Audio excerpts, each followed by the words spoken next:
Ashley. Welcome back to my channel. Here on my channel, we talk about autoimmune diseases, autoimmune related topics, how to eat for your autoimmune disease, all of those type of things. So if that sounds like something you are interested in, please subscribe and ring the bell so you can get notified of my future content. For today, we are going to talk about the spoon theory. And if you don't know what that is, stay tuned and I will tell you all about it. Let me just start by saying it took every spoon I had today to get up, to do my hair, to throw some makeup on, and to get here into my studio to record. All my spoons. Maybe like all of them but one. I'm operating on like one spoon. So if I slur my words, if I stutter, if I forget, please forgive me. I'm actually fighting the flu, and I feel like autoimmune people who are immunocompromised, tend to get sicker worse. Like my family will all have like a cold and I'll just be like down for like a week. So please bear with me. All right, here we go. The spoon theory was created by Christine Miserando. I may be saying that incorrect. I apologize if I am. She created this in 2003 and she actually wrote an entire essay, and I'm going to link that essay below so you can read up on it. It thoroughly explains the spoon theory and kind of how she came up with that. I'm going to explain it too, but if you want to see the original, there you go. The spoon theory basically outlines a theory for the finite amount of energy that people with chronic illnesses have. People who follow the spoon theory or accept it as like their truth refer to themselves as spoonies. I refer to myself as a spoonie all the time. And so you will hear me say that word throughout this video.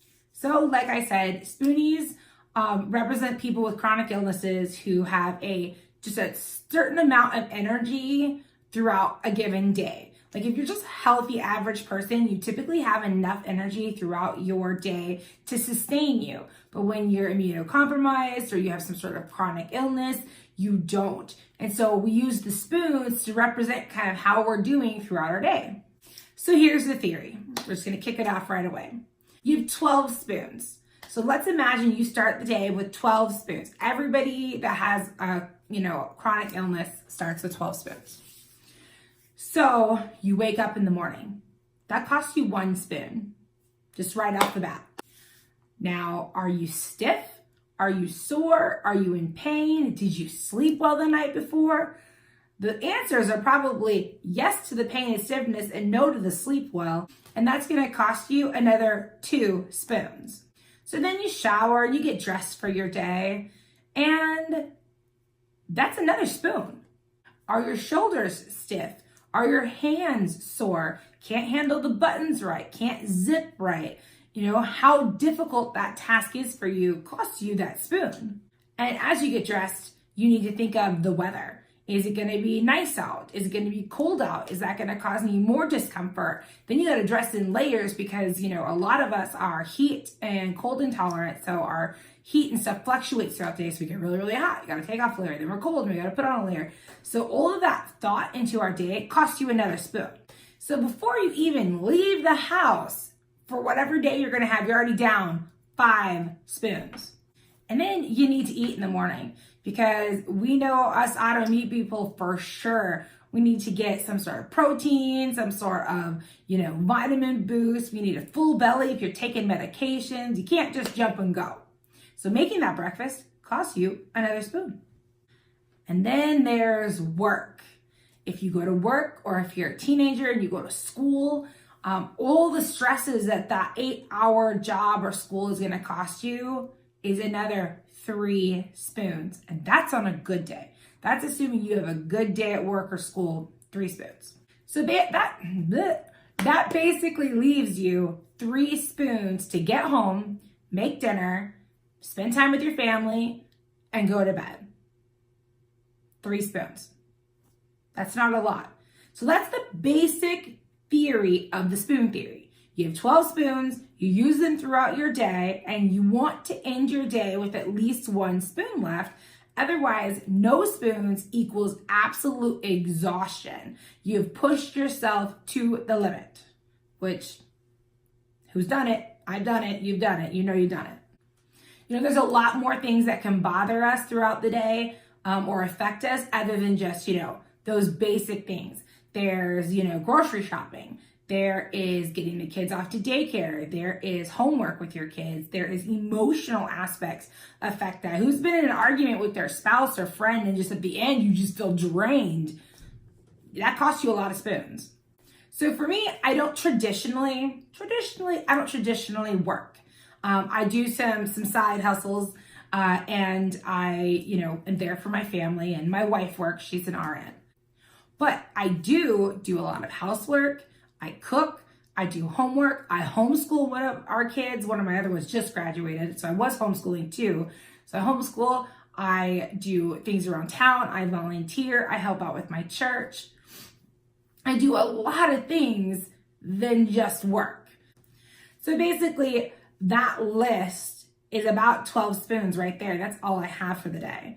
So as you can see, there's a lot of fluidity with the spoon theory. You tweak it to fit you. That's just a guideline. You start with 12. You want to end with 1 so you can drag your butt back into bed and do it all over again the next day. Okay, I'm going to take a quick sip of tea, dunk my bag a little bit. I am drinking green tea with lemon today. Like I said, I am fighting the flu. It was good. I haven't had this one before. My hands are cold. Struggle. Okay. You can also earn some spoons back by resting. So if you know that you're starting to feel exhausted, like I know after I do this video, I'm gonna need to rest because it already took a lot of spoons to get ready to do this video. And then when I get home, I'm gonna need to rest, and then you can earn some back. So if you need to take a little nap in the day, or if you just need to, like, you know, take an adult time out like I was talking about the other day, that's okay, because that will refill your spoons and that will give you a little bit more energy to kind of, you know, bust through the rest of your day. You can also borrow some spoons from the next day, but I would not recommend that. You know, we chronically ill people shouldn't take spoons from the next day, even though I know we often do. I just said I was guilty of it. I know you are too. It's just really bad for us, and it's bad for our ability to balance our life and our health.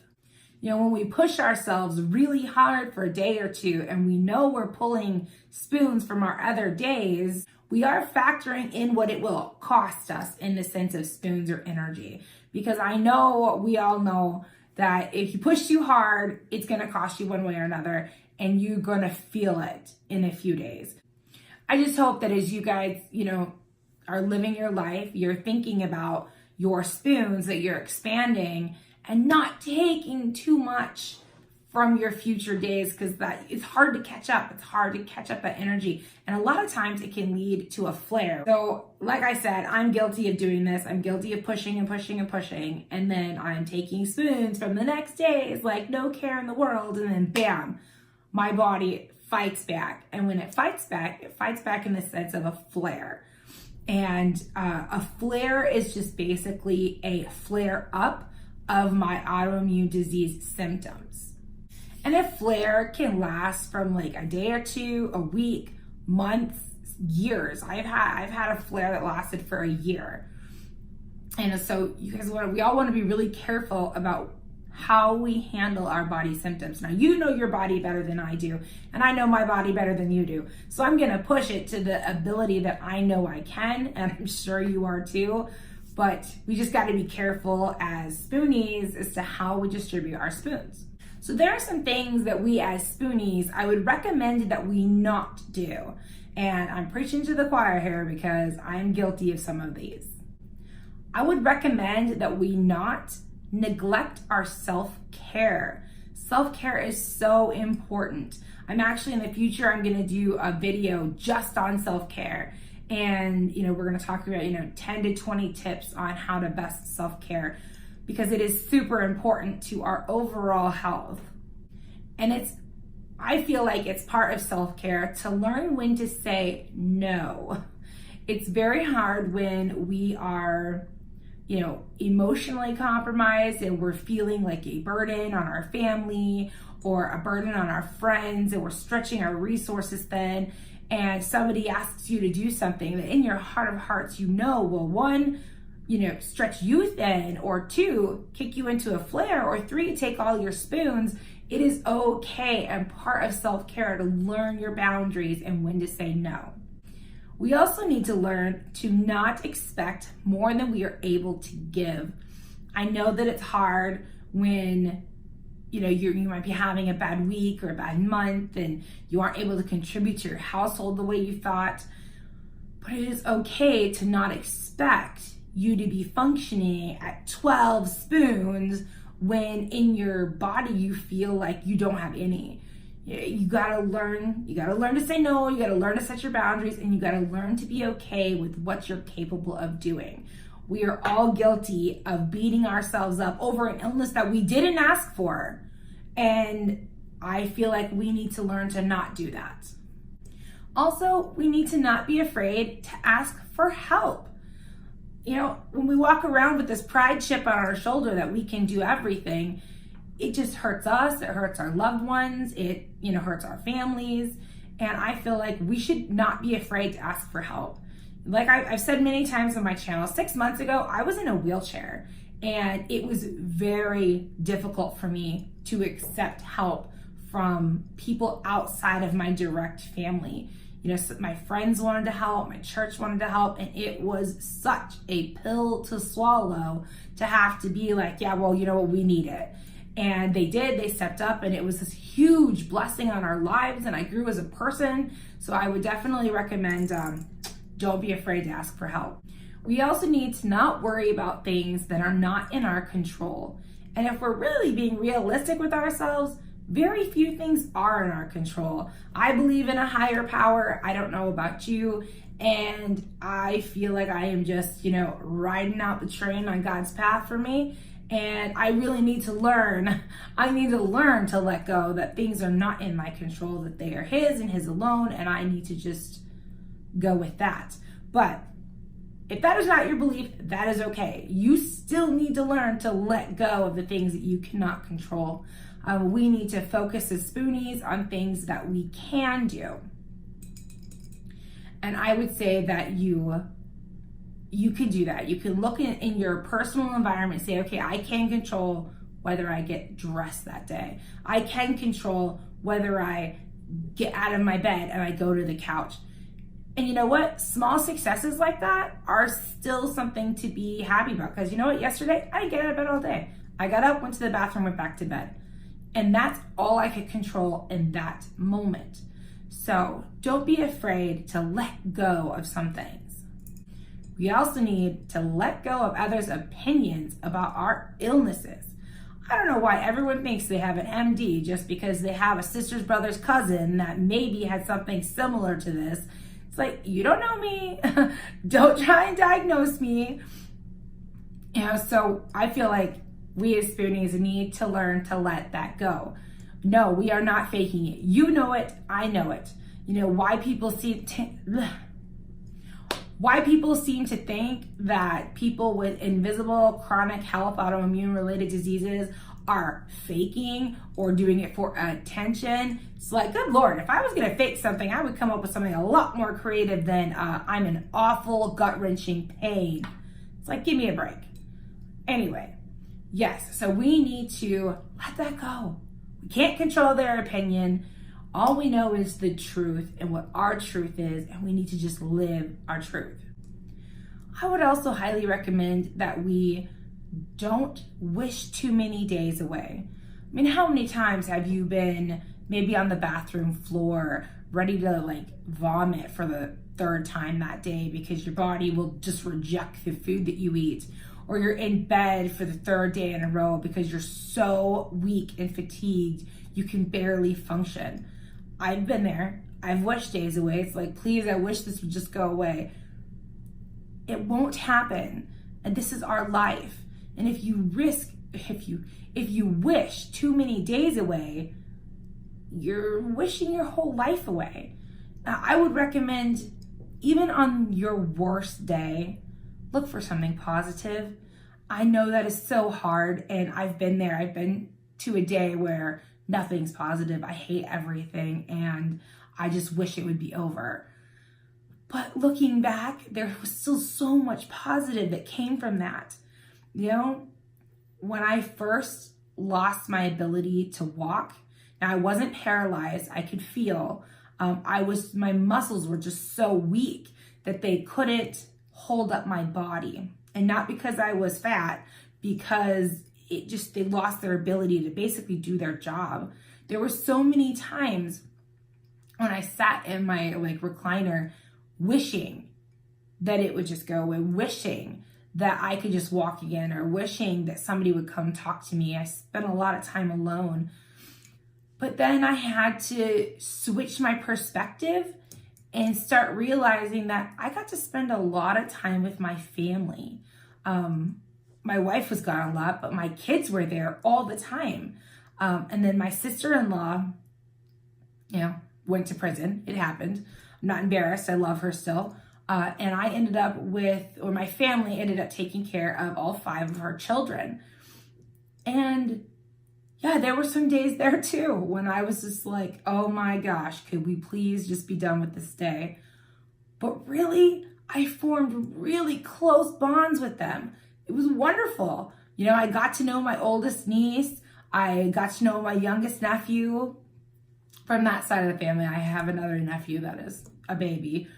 But I was really close with the 3 middle ones already, but they kind of got to be there when I was sick and be a part of watching me get better. And I was part of their healing process as they grieved for their mother. It was actually sort of beautiful, in a painful sort of way. So yes, does it suck? Absolutely. But I choose to believe there is positive in every sucky situation. And I would recommend that you look for the positive, even if it's small. So there you have it. That's the spoon theory. It's not that difficult to follow. And a lot of times, when it's midday and my wife will be like, oh, come on, come help me chop wood for our wood stove. We'll be like, I can't. I've got 2 spoons left. Not doing it. So don't be afraid to use your spoons as a visual representation to your loved one so they can understand where you're at. It's not an excuse. It's a reality. And I feel like using the spoons helps our people to understand. So, question of the day is, what do you think of the spoon series? What do you think of the spoon theory? Do you think that it's for you? Do you think you'll use it to represent your energy level throughout the day? Does it fit your life? Let me know down in the comments. And I will see you next time. Have a good weekend. Bye.